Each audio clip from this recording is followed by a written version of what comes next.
What's up, all you lovely people out there? Quick note, some cool things are going up on the Patreon.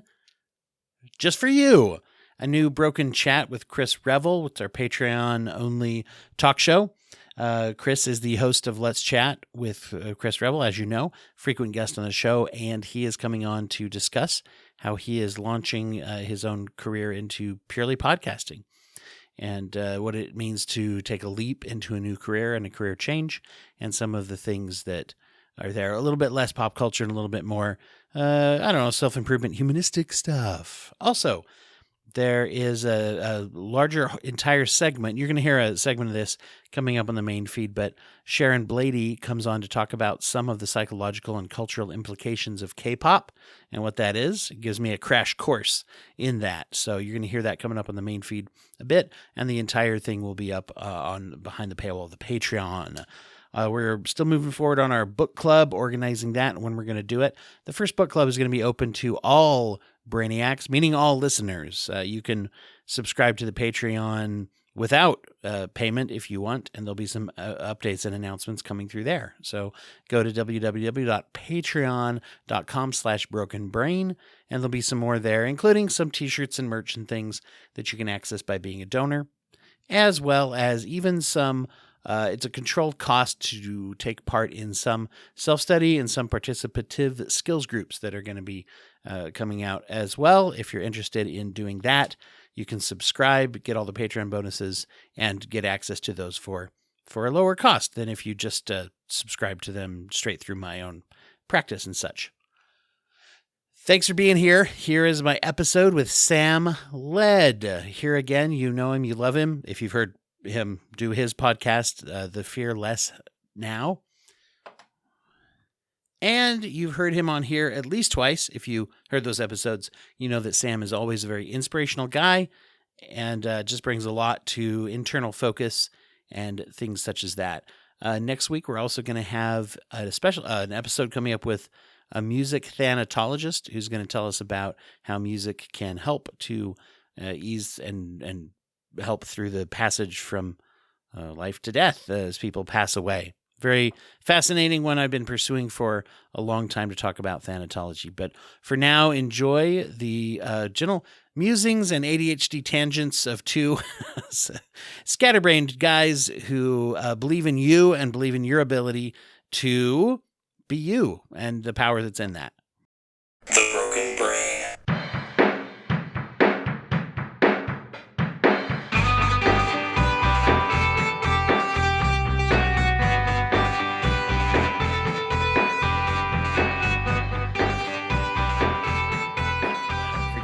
Hanging up on you now. you're only 2 years older than me though. So yeah, but you remember do you remember in the heyday, Capri Sun was like the absolutely. It was now, it wasn't like a teenage thing. You can't get Ecto Cooler anymore though. That's the thing. They used to have from the Ghostbusters? Yeah, they used to have that flavor. Oh my God, you're taking me back. I'm going to record recording on the in computer progress. too. That's my backup is the computer recording. I have the other recorder going.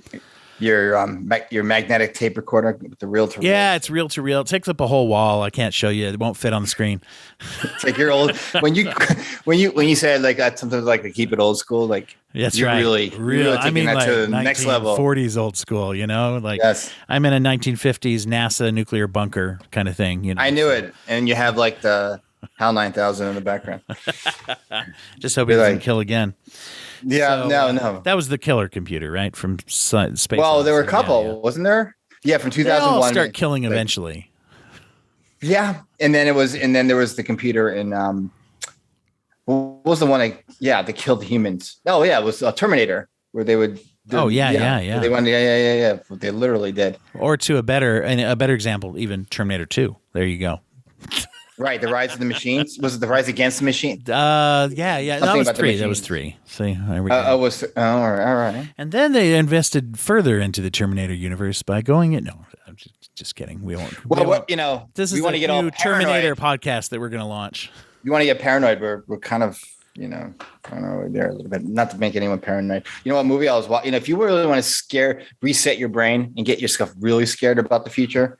If you actually watch CNN, which I don't, because CNN is just as bad as what we're saying right now because it's nonsense, is the movie called Threads. Have you seen it? Threads. It's a British. No. Remember the day? I know we're going off on a total tangent, but there's a movie called Threads, which was based on.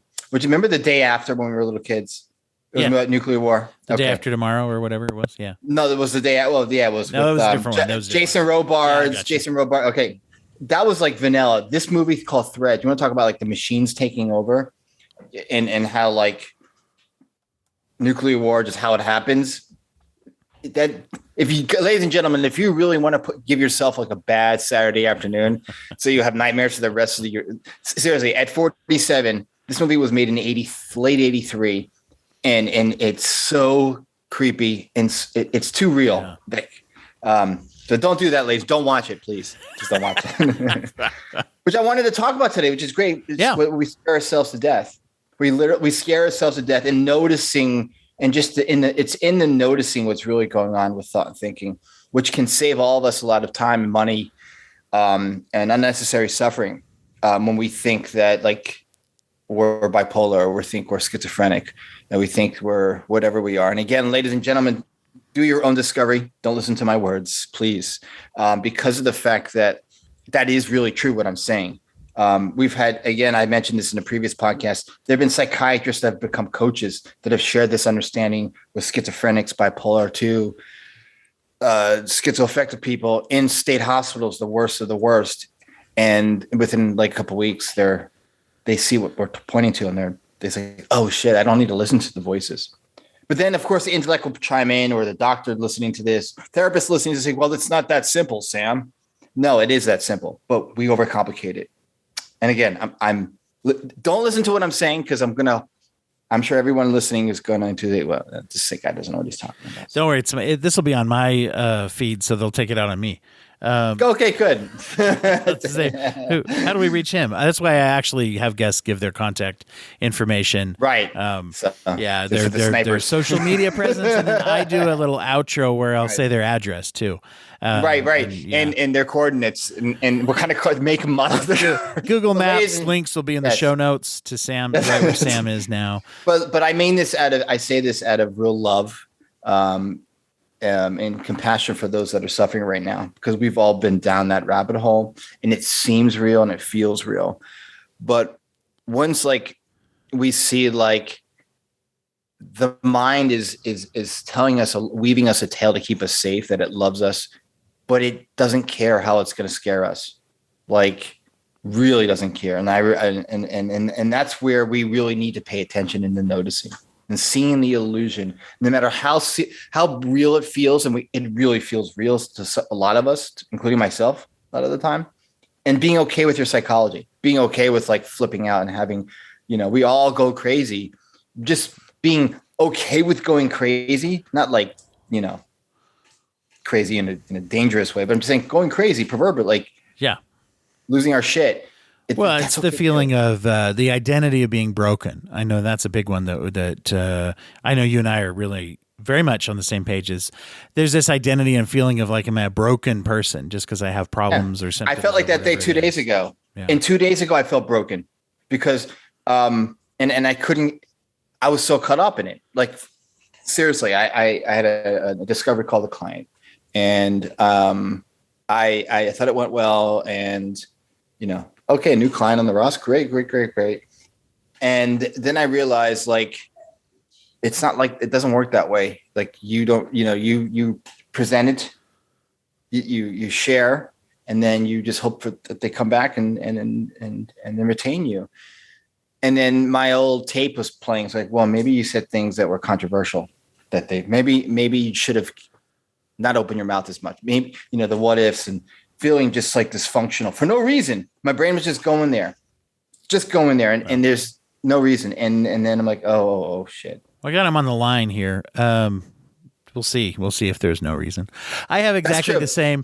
No, this is your life. We're introducing all your clients on the air. No, yes. I have exactly the same thing. It's interesting when you say like a discovery call or a initial contact where it's like, and sometimes there's that part of you that you're just like, I've done both where I've had those moments. I'm on the phone. I'm in the sales mode. I just want to make sure that, Yeah. and there's other times where I'm just like, I just answer the phone. I'm feeling like me and I'm just me. And the interesting time is the only time that I've ever had anyone ever really come around and say, hey, when you called me, I felt, like we were going to work well together, is after one of those calls, right? I noticed that over time. In fact, I had somebody once who came in and said, I think if I remember right, you swore a little on the phone when I called in, and I liked that. I knew, it told me you were laid back. Oh, interesting. So now I just let yeah. it fly. But the self part, not necessarily the profanity. Right. And the feeling broken part we all experience, whether you are rich or poor, healthy or sick, young or old. I mean, I think but once you see like that's all conditioning, and you can call it a ham sandwich. It doesn't really matter. Like, but it's in the noticing of the mental gymnastics your brain is doing, like in this moment. And you don't have to do meditate. You don't have to, you can label with any kind of psychobabble term. No offense to psychobabble, but because I love psychobabble too. But once you see, like, if you are, again, I'm not diminishing the fact that people are suffering out there, but a lot of the time I just got to be brutally honest. And I don't know what people are going through. It's optional, but then it's okay to suffer. And then we can go into Dostoevsky and go until the Russian, authors that talk about this stuff, and the suffers to suffer and blah, blah, blah, and modes of alienation. But we won't do that because we like some people to listen and not fall asleep or, throw bananas at their screen. But life has got us. For the Patreon. There's That's right. Well, as a feeling, it's actually a really big thing that the feeling and the impetus that comes to us with suffering is, if I touch something hot, I pull my hand away. And with emotional suffering and psychological suffering, a lot of times it's actually the opposite, which is to say, I feel hurt. I should kind of sit in it. I should lean into it even and say, I am having this experience. That's right. And I think the hot stovetop example is what we go for, which is, ow, it hurts, I should pull away, right? Yeah. And that works on a stovetop. I wouldn't recommend leaning into that one. But the fact is, it's a different dynamic than that burn. To say, if I can try to get around the idea that suffering and the unpleasantness of it means I have to then do something, especially in the immediacy. I mean, it may drive me to make decisions differently, but in the immediacy, to say, I'm hurting, I need to do something right now to stop it. When we're free of that, we make very, we get very interesting insights, and and the funny thing is, sometimes the time period that we sit in it is even less if we don't worry about doing something to get out of it. It's a weird, very counterintuitive sometimes, where it's like, it feels that way. Suffer, It totally feels counterintuitive, because our brain's saying, do something about this. No. Stop stewing in it. Stop, suffering in it. Do something. The brain always wants to get involved in stuff. It always needs to do something. Always. It's the, proverbial helicopter parent. But once we see, like, what's going on now, there's understanding, like, that thought has nothing on us is hard. It's a hard pill to swallow for a lot of us, because a lot of us have a lot of investment in our suffering, in this psychology called the psychology of suffering. And I'm just as guilty of it as the next person. But it did take me like decades to see, like, oh shit, like that's exactly what I've been doing. And I'm going to forget again for a second, but I'm going to remember again. And that's kind of that tango of that middle ground of seeing your psychological innocence when you get caught up and forget, especially like if you in relationships, partnerships, business relationships, it's very human and normal to be upset and get upset about things, or to sometimes dwell on it for a second.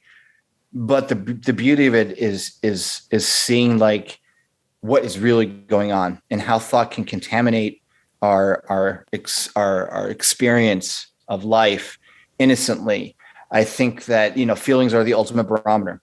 And once we see that feelings, when we're feeling really off, overwhelmed, anxious, we have foreboding, when our brain plays fortune teller, which we know it can't do, future fantasy thinking, weaving all kinds of story about the future, creating all kinds of scenarios.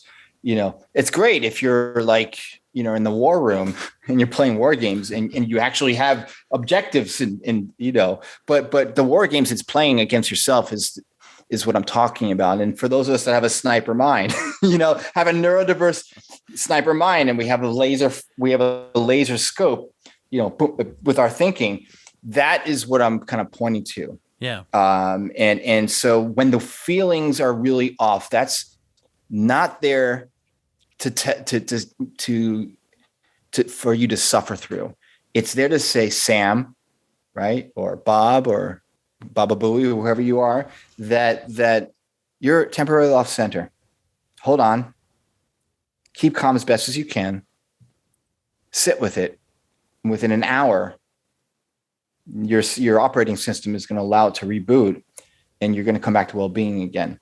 And once we see like fresh thinking is always moving through us, and that feeling of contentment that we have, like when I'm talking to you and we're doing a podcast, like time just flies out the window. That sense of contentment and ease and presence is our essential nature.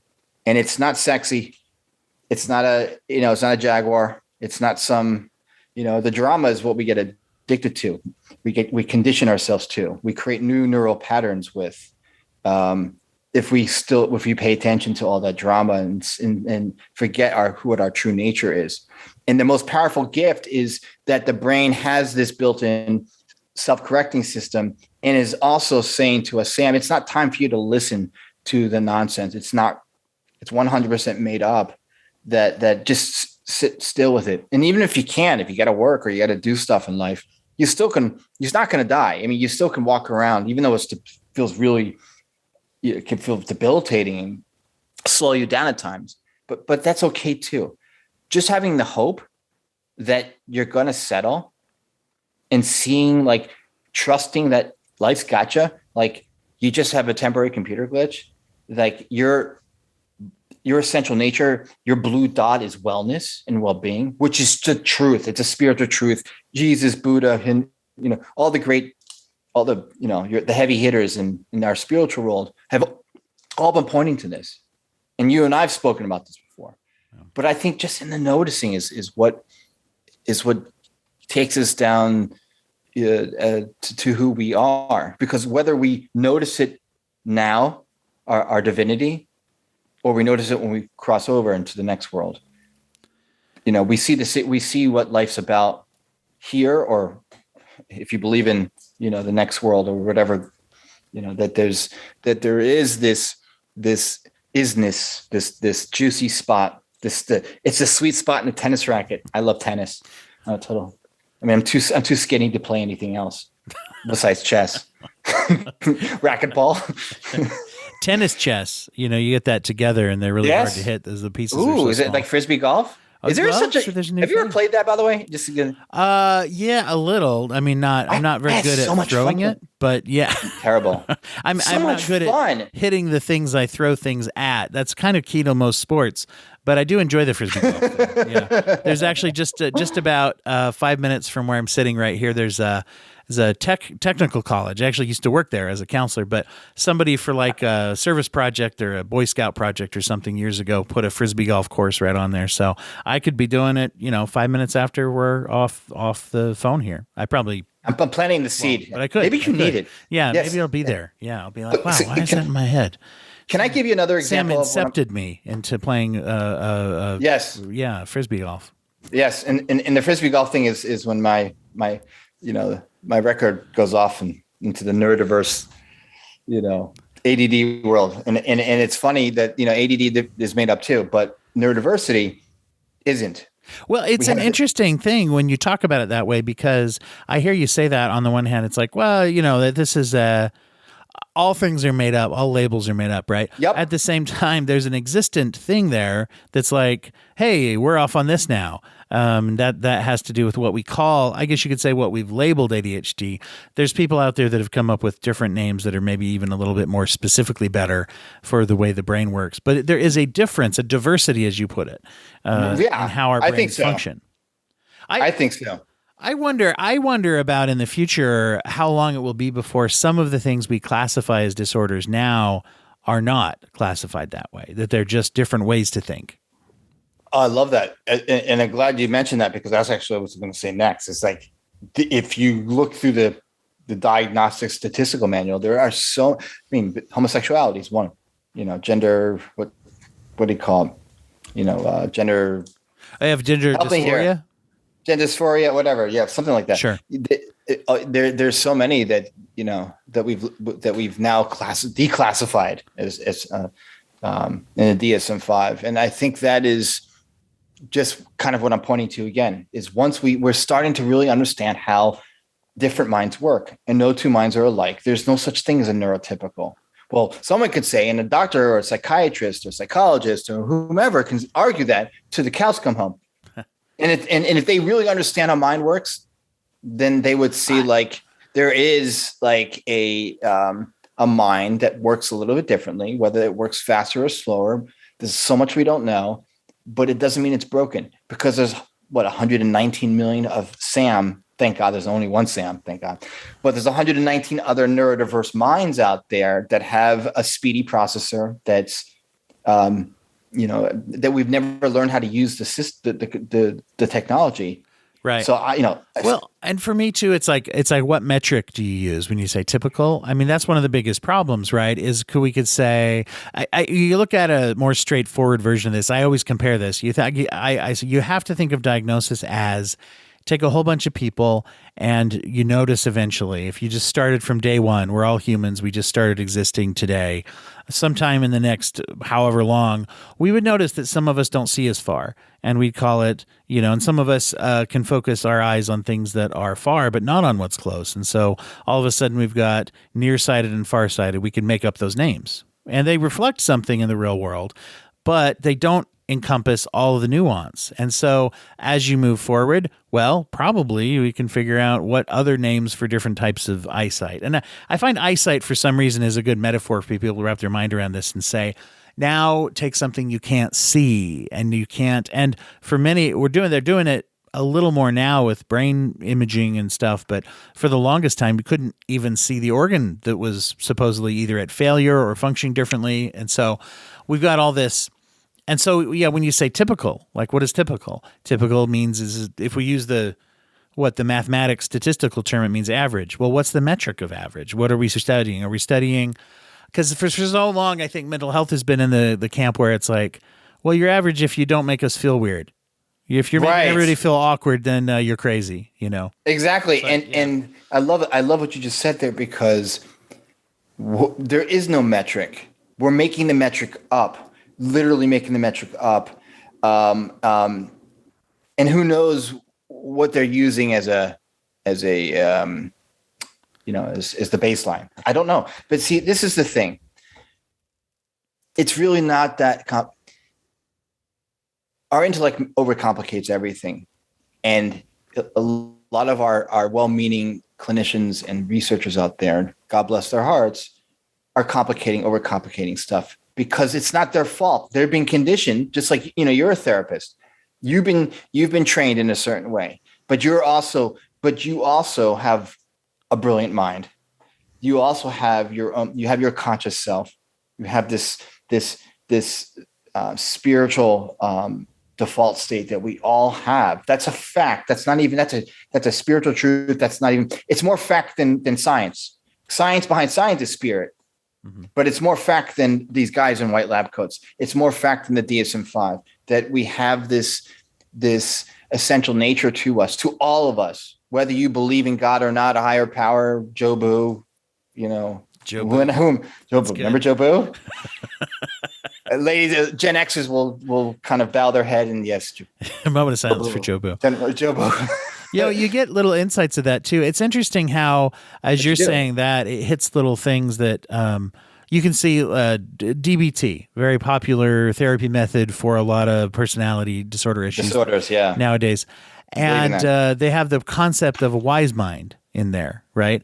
You look at, which is essentially what you just said, which is there's a well of inspiration or of guidance or wisdom, as Yes. Linehan calls it, right, inside of us. And then it also hit me with logotherapy. Look at Viktor Frankl. Like the I was Frankl. saying, like inspire or inject meaning into something, and it becomes more tolerable. Or you look at I'll pull out, Carl Rogers, unconditional positive regard, a big, huge part of it, which is essentially just saying if someone feels supported and nice, they're going to start to self-heal, which is another version of what you're saying, actually. So you see these elements of like, there's this self-healing wisdom internal or access to a spiritual kind of a thing that it's very hard when people do try to quantify it.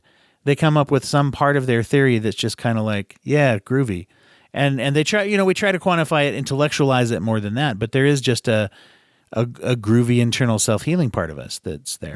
And you can call it heal. I mean, what I share with my clients is that there's nothing to heal. There's nothing to fix. Talk about that. Because it's thought. It's thought. Ladies and gentlemen, grief is thought. And there's nothing wrong with grieving. We all do it. But once we can be okay with our human psychology of grieving, of going through that process, you don't need to heal grief. You don't. We don't need to heal the past because it's the past. That's not a reality. That's reality we were in. And I say that with a little bit with passion, because how much more time are people going to spend on financially and otherwise, and time lost on grieving, getting stuck? And we all have gone. I mean, I've been very depressed. I've gone stuck. And then I look back and I'm like, oh my God, all the time I wasted that I can't get back. Like, the less we care about what's on our mind, literally, the less you care about what's on. I've walked around yesterday, I'm so anxious for no reason. I'm like, why the hell am I anxious? Everything's fine. Literally, everything's fine. It was 87 degrees here yesterday. Like, I'm healthy. Like, I did, I have stuff's going on. Great stuff's happening. I have income. Thank God. I have a wonderful partner. The more we yoga, surfing, bean sprouts. Thanks for producing me to a California Erewhon stereotype. I can't do yoga. I don't have the attention span for yoga. I've tried it and I've pissed off I think I pissed off the yoga instructor, because I'm like, dude, what do you like? I remember like raising my hand in the middle of one of the poses. I'm like, what are you talking about? What is this stuff? Impulsively, and they're like, stop moving, the goat is going to fall off your back. And I assume it was goat yoga. Once again, it was goat yoga. California. Mm-hmm. But no, I was doing it out of envious. I don't know why I picture you on a surfboard most of the time. Actually, you're in Utah. It's gorgeous. Like, you just have to look outside, nice. Yeah. And it's like a Technicolor landscape. It's like it's like a Bob Ross painting. It's pretty cheap. But the less we care about what's on our mind, the less we care about what you have on your mind or what's on your mind. And people are going, again, the intellectuals will come out and say, well, it's not as simple as that, Oh. Well, yeah, it is, because the illusion that somehow that's what's true. It doesn't matter if you're going back, if you're like, you can't figure out how to pay rent tomorrow and that's what's on your mind. And it's like, really, you're suffering it. Okay, you're still suffering in it. But this is the thing. This is the alchemical gold, is you'll know what to do. Like, you'll know what to do. Whether you are kicked out of your apartment because you're being evicted, God forbid, or whatever it is, you'll know what to do at that moment. We don't trust we need to start trusting ourselves in that moment that you'll know what to do. Like, I had no idea what I was going to talk about before our podcast. Maybe who knows? But then I started typing things down on my my notepad here. Mm-hmm. But you will know what to do, ladies and gentlemen. Like, it's you got to trust it. It's like, for people that are coaches out there or therapists out there, the best ones, you can't pre-plan a coaching call. The best thing you can do is just to check in with yourself. Say, okay, what's on board, Sam? You got a lot of noise going. Okay. You got a lot of stuff in the periphery. Is really to get present with yourself and then to see what comes up and to get really curious with your clients. Self-trust is an interesting concept when you what you just Self-trust. said, There we right. go. Yeah, I just spin a lot of sentences. You just like self-trust. Self-trust. No, Jeez. it's interesting though, because this is something I think about a lot. I think anxiety, especially when we get into what I call it the therefores. We get into okay, if The yeah here's buts. yeah, there you go. That's probably good. Maybe that's Yeah. yeah. It's like this is probably going to happen, so therefore I'll have to do this, and therefore I'll have to do this, and therefore I'll have to do this, and therefore. And now I'm spending my energy and I'm burning all these mental calories trying to figure out what am I going to do when I get to the fifth therefore that may never even happen because the first one may never happen, or if the first one does happen, I'll probably do something different than what I think I'll do while I'm thinking of the therefores right now. And so when we're caught in that type of thinking, we are the opposite. We are distrusting ourselves at that point and saying, I won't be able to handle it, so I've got to figure it out right now of what I'm going to do when all these things play out. And then it turns out they often don't, or they don't play out the way we think they will. And so investing instead in the thought process of, I'll have to figure that out if it happens. Yeah. Yeah, And I'm it's smart. but all of you are, it's not the intellect that's gonna get you to that place of contentment and to knowing what to do next. The intellect, again, and we've spoken about this before, is the intellect's great to get you to the date, to meeting your future wife, spouse, or long-term relationship partner. It's great. It's think of it as Magellan GPS. The intellect's great for doing quadratic equations, which I hate.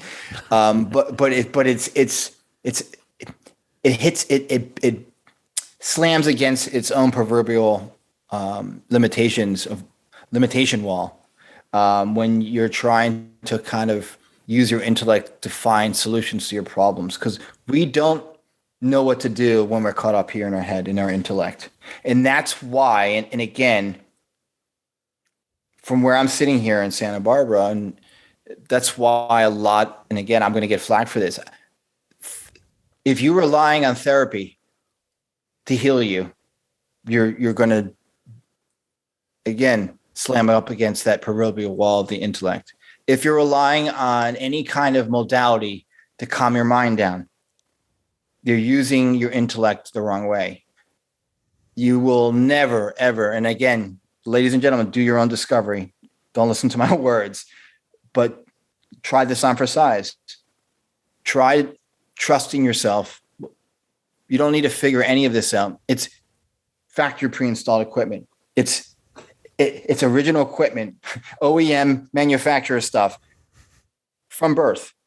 When we come into this world, into the physical, we have this built into us. And when we leave this world, we have this built into us. This is our essential nature. This is the impersonal.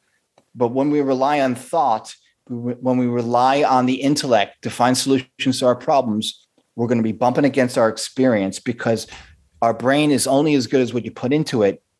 That's it. It's what the tape recorder is whatever you're feeding that hard drive, you can't get out what you don't put into it. And so it's gonna happen. And once I saw that, with all like my labels of me, like Sam's ADHD, he's got a diagnosis, OCD. I mean, seriously, the DSM. I'm the DSM-5 a poster boy. No, what do you call it? Like, I get the gold star. I don't know what you call it. The sampler platter is usually what we call it. The poo-poo platter, right? Yeah. Yes. If you get enough of them, then you get frequent flyer miles with. You can only change them in for more. See what we discovered. For more diagnoses, though. I wouldn't. Well, some they people should do don't. that. Yeah, you don't. You have to listen to Erica because she reads the fine print, so we don't have to. That's an Instagram thing. Never mind. That's an Instagram thing. But it just keeps showing up in my feed. Those people that read fine print. So the fine print is if you get enough DSM diagnoses, you get the next one for free. Nobody tells you ever that, but no, I absolutely. And within the concept of that different neurodiversity, what if I am a person whose brain functions in an ADHD way, for shorthand?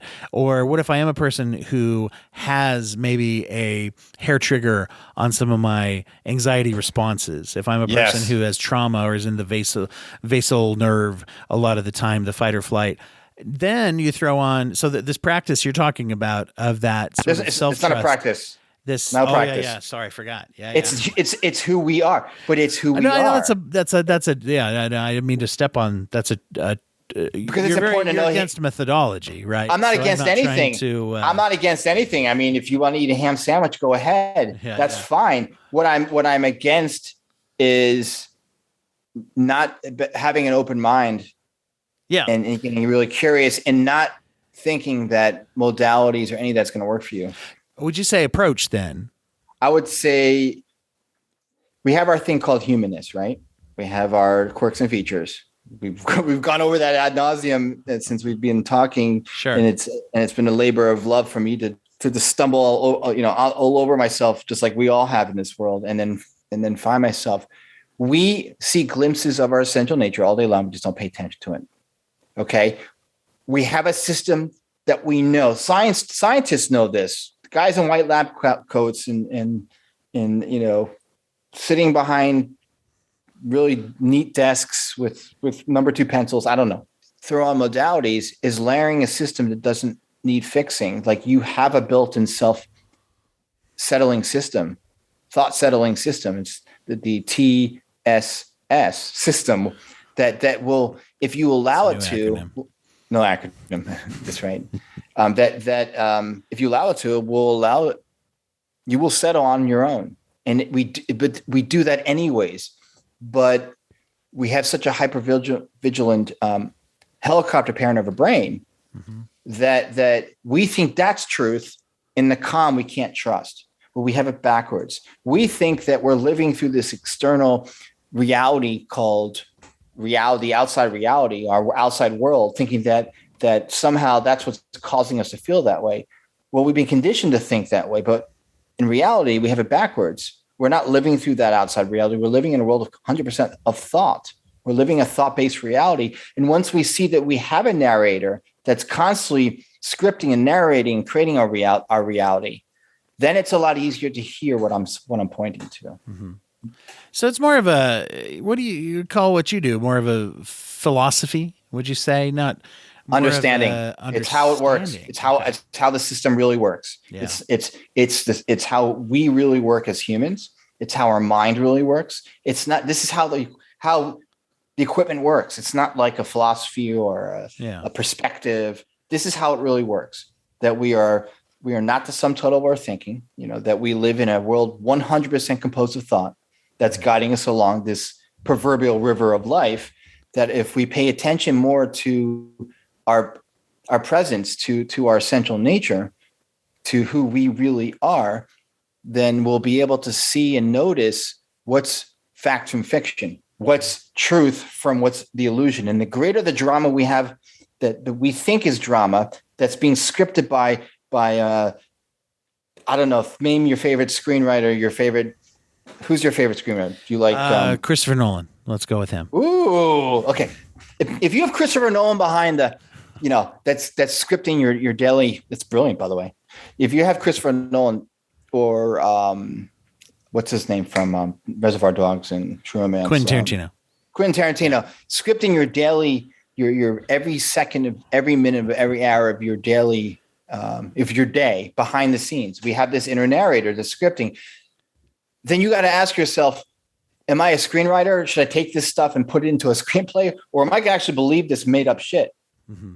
I'm going to go for B. I'm actually going to forget sometimes and believe the Christopher Nolan screenplay that my brain is scripting in real time because it thinks it's going to keep me safe because it wants to keep us alive, and it doesn't care if it's throwing all kinds of doom and gloom story, auto tragedy, when it just has to do with too many unpaid parking tickets and our cars will get clamped. And you use the term helicopter parent, right? It's the same thing of like, if I think that the world is going to be harsh to my kids and my solution is never let them outside, I might have to convince them that it's even worse than it is. And I might have to scare them, and I might have to, right? And there's all these like terrible behaviors that might come out that come from this basic overprotective parenting perspective. Right. You're talking about how our mind does that, right? Our mind does that, and it doesn't care.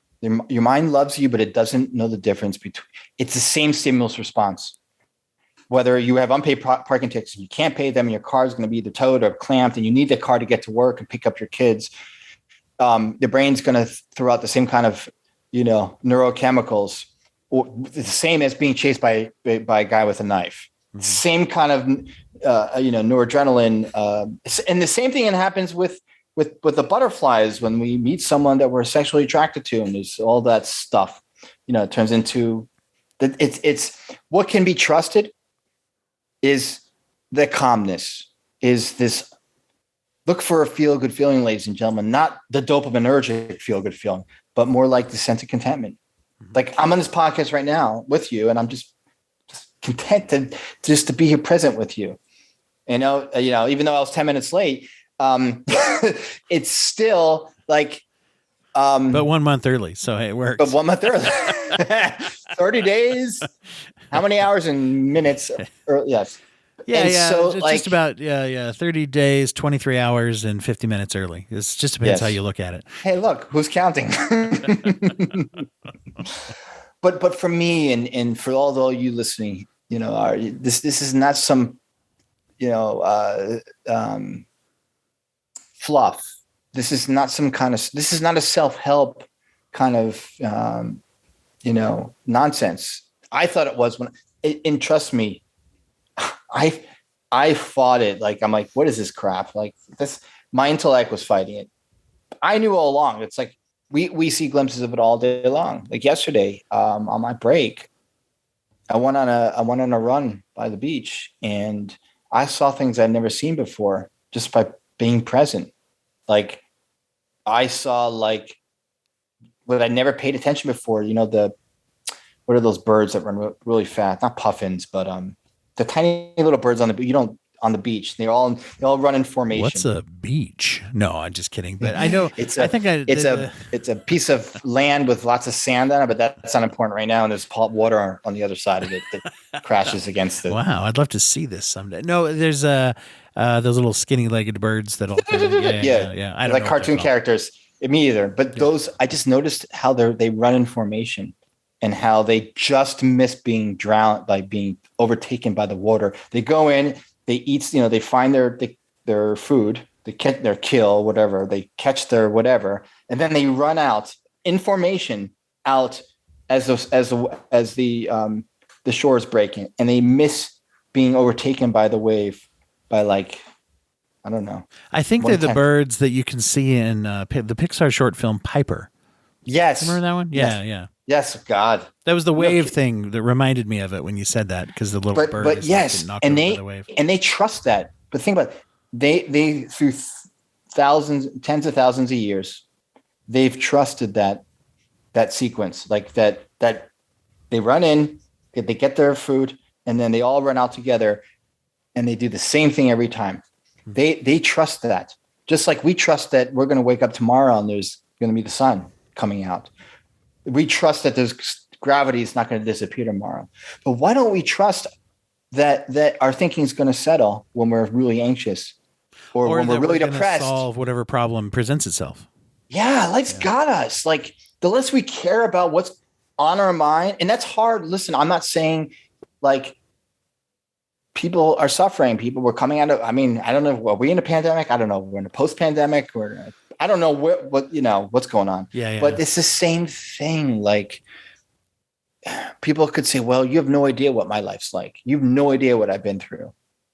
I said, I probably don't. And I'm sure a lot of it's been difficult. However, give yourself the gift of what you've been gifted to from day one of your life. Well, calmness. I think that this sometimes is part of the problem when people dismiss, let's say, when people dismiss being in the present, or they dismiss whatever name you want to give it, mindfulness or whatever, whatever makes it more meaningful to someone. When they dismiss it, they say, well, it's not realistic, or it's fluff, right, or whatever. But I think one of the most important parts of it is it's not a message. At least I don't hear this in your message. Like you're reducing suffering by by the focus and whatever, you're reducing the suffering that you might be going through, but you're not changing the situation. You're not saying, No. oh, if you are more, if you're in this acceptance mode and you're just kind of trusting yourself, then all of a sudden you won't be thrown out of your apartment because you can't pay rent tomorrow. No, actually you might, but you're probably going to deal with it better if you trust yourself, right? And if you go with that, you're not saying, oh, you won't, your cancer will go away. No, it might kill you, but you will have a different time between now and then. You know what I mean? Exactly. It's not a message of it isn't a message of fluff that everything will just be okay if you have the right mindset. A lot of things aren't okay, but it's just trying to deal with them as they happen. And it's saying, like, my uncle, by marriage, was my aunt's husband, who was very close to, who's also a therapist. He passed away about 7 months ago from complications from leukemia. But in between, like, even the last couple of weeks, even the last couple of days, there were moments when he was cracking jokes, like laughing, just present. Well, if he had terminal cancer and he knew he was going to die, yet he had lots of moments of laughter and pain, physical pain, I'm sure. That's kind of a hint of what I'm pointing to. Like, I'm going to give you another example. For me, I vacillate on and off being phobic driving on the freeway, and I love driving, which is even more frustrating, right? So for months I would go driving on the freeway, no problem. And then for months I couldn't, I for some reason I get caught up in my thinking, but then I'd get on the freeway and still be really anxious driving anyways, breathing, in and out, in and then out through my nose, and just trying to be as present as I can, putting in a piece of music that I love. And I'm still anxious, but then all of a sudden I just drop in and calm, right? The people that are terrible fears of insects and phobias of all kinds of stuff, but they're not phobic all the time. Because they drop into the present moment. If, ladies and gentlemen, if you can notice what I'm talking about more so, just in the noticing, you don't have to do anything. Complicate it less by just noticing, like, you being alive in this moment, and just noticing, like I did yesterday with these silly cartoon-like birds doing what they do every day. And they're not afraid of death. They're not afraid of just disappearing forever. They're essentially as present as they will ever be, just like all of us have that opportunity to see that. And then when we get caught up and we forget who we are, be okay with that too. What I mean by is you're never going to beat the system. It's not like, it's like, I just discovered the meaning of life. And then you get run over by a truck. Remember the scene, one of my favorite shows, is 6 Feet Under. It's one of the greatest. I remember it, but I never got into it. I didn't ever see it. So. Okay. So I'm going to just not finish the story, but there's like, no, go ahead. Spoiler alert for everyone out there. It's an old show. It's brilliant. It's with, what's his name? The British actor. He's the guy who played Sherlock Holmes on that one Elementary or whatever, right? Did he? Yeah. I think so. C. Thomas. He was also in Hackers. I think that's where he was in Hackers. He's been in a lot of good stuff. Yeah. But it's kind of like you find that you just kind of after decades of suffering, thinking that, like, because of the economics of your life is the reason why you're suffering. And then one day you wake up to, like, oh wait, no. It's optional, and I can still have well-being amidst my problems. And then you get run over by a truck, or so. My point is, ladies and gentlemen, but your life's a gift. Like, even categorizing that as some sort of a failure is kind of buying into the what you're saying, right? The narrative, right? Is to say, hey, if I discovered it and 10 seconds later the truck comes, that was a great 10 seconds. No, but I mean, that sounds like a reframe there, I guess. But and the other thing too that people resist when you talk about this is saying, well, it's not realistic. I have to plan. But it's okay to plan. But sure. I think that the difference is, are you planning something purposefully, or are you doing it because anxiety or external pressures make you do it. And because when I'm doing it because I'm worried, I do it badly. When I do it because it's like, yeah, I am, this is a worry, a concern. I do have to figure out this financial thing or this thing or that thing, but I'm going to do it right. I'm going to do it right now. I can do it in the present because I'm doing it right now. It's when it's in the back of my mind while I'm trying to enjoy that drive or avoid that truck or whatever it is that I'm doing in the moment. It's a pretty bad problem if you're thinking about while there's a truck bearing down on you. Like, right. What I guess my point is that, ladies and but gentlemen, you know what I mean. Exactly. Yes. And ladies and gentlemen, the gift that we were all blessed with is right there in front of you. Regardless of what station of life you're in, or how rich or poor you are, or how sick or healthy you are, life's a contact sport. You're going to get your knocks, you're going to have your challenges. But once you see like the game the brain's playing, also like it doesn't have to be, suffering is really optional. And once you start arguing with me about that, when people are hearing this and saying, well, you have no idea what my life's been like and how much I've suffered, I know that they're arguing with their intellect and not with their conscious self. And I wanted to read this real quick because this is from the book, The Missing Link, kind of brings it all together. That like, I was going to ask how that was going. So that's where we're right. Okay. But what we're made of, like what we're really made of is it's so beyond comprehension. Like the mind can't even wrap its arms around it. The brain's doing the best job it can with what it has on board. But once we see like that we're dealing with old equipment and we were born not knowing how to use the equipment correctly because we've been conditioned to use equipment backwards, and looking at thought and feeling as something that holds true, that's a truth that actually means something, when in reality it's just kind of the barometer showing where we are, if we're off center or not, in terms of how far away we are from who we are.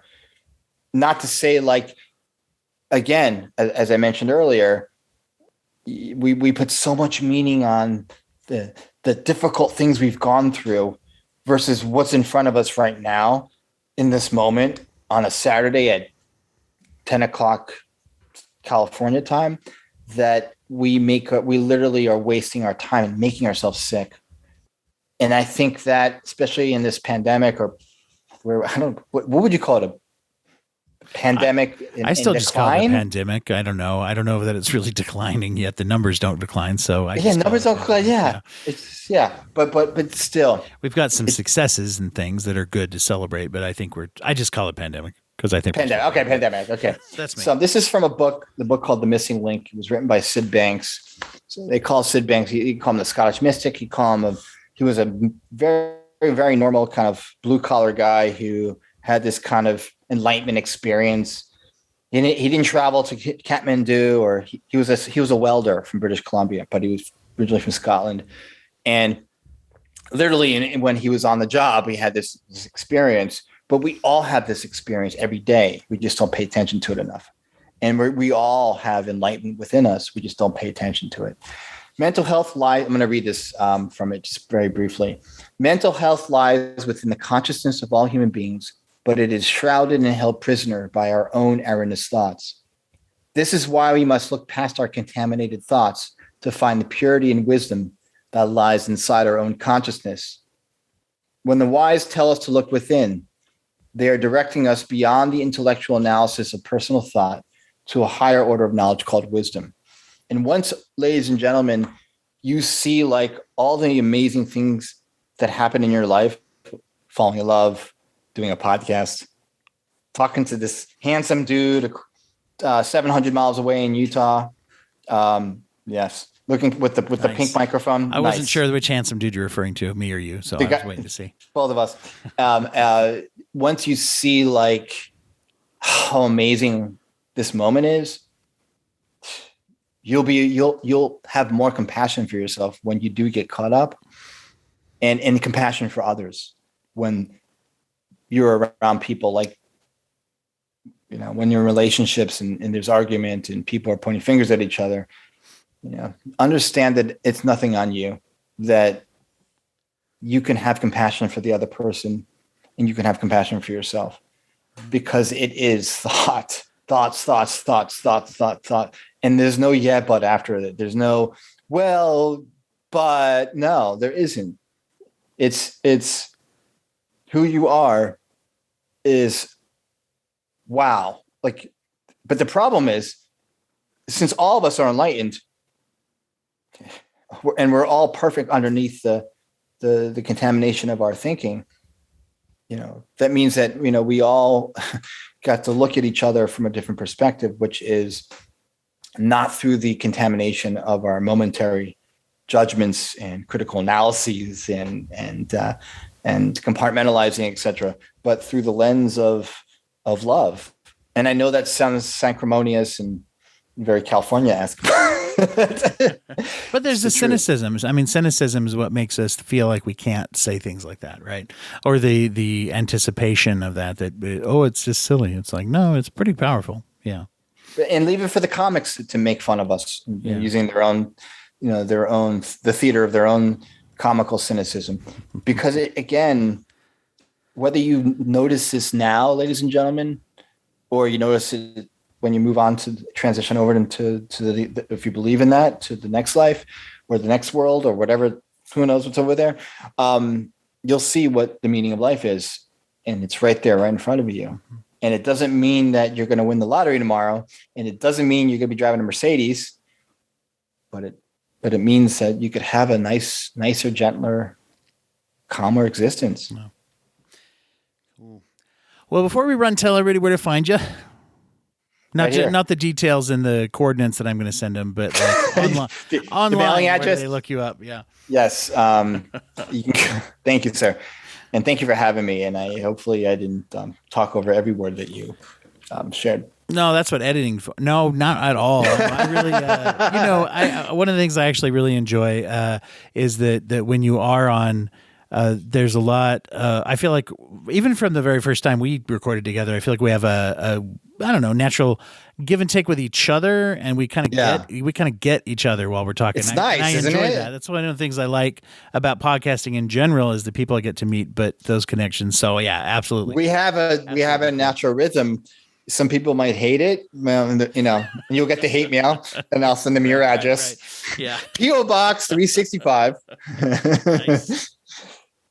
Somewhere no, I'm kidding. Yeah. But yes, so you can find me on Instagram. It's Sam Led Consulting. You kind of get an idea of the nature of my work. Mm-hmm. And those of you that are interested in kind of discovering more what I'm pointing to, go check out my podcast too, to give you understanding of what I do. It's the Fearless Now. Sam Led Consulting is Instagram, Facebook's the same thing, or my website. It's samledconsulting.com. And I'd love to sit down over a proverbial cup of Zoom coffee at our, who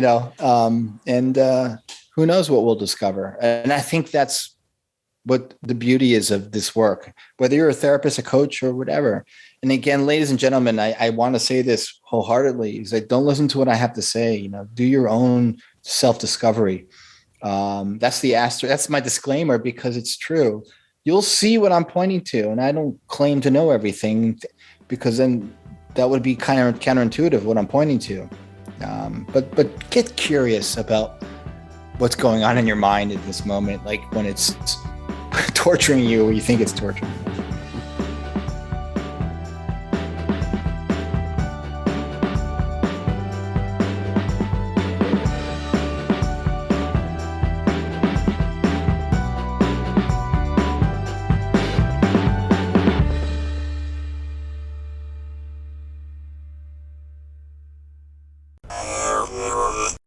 Thank you for listening to the Court and Parts Podcast Network. To listen to more Court and Parts shows, visit courtandarts.com.